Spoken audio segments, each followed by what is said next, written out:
আসসালামু আলাইকুম ওয়া রাহমাতুল্লাহি তাআলা ওয়া বারাকাতুহু। মাঝি রে মোকে নিয়ে চল মোর নবীর দ্বারে, মাঝি রে মোকে নিয়ে চল মোর নবীর দ্বারে। ও মাঝি মাছ দরিয়ায় কি করি হাই করছি যে টলমল, মোহাম্মদুর রসুল বলে ধরেছি যে হাল। ঘূর্ণিঝড়ে আছড়ে পড়ে নীল দরিয়ার জল, হাঙর কুমির আসছে তেরে ভয় করি না চল।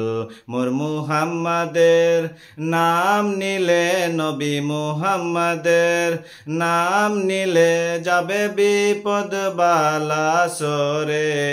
মাঝি রে মোকে নিয়ে চল মোর নবীর দ্বারে, মাঝি রে মোকে নিয়ে চল মোর নবীর দ্বারে, মাঝি রে মোকে নিয়ে চল মোর নবীর দ্বারে।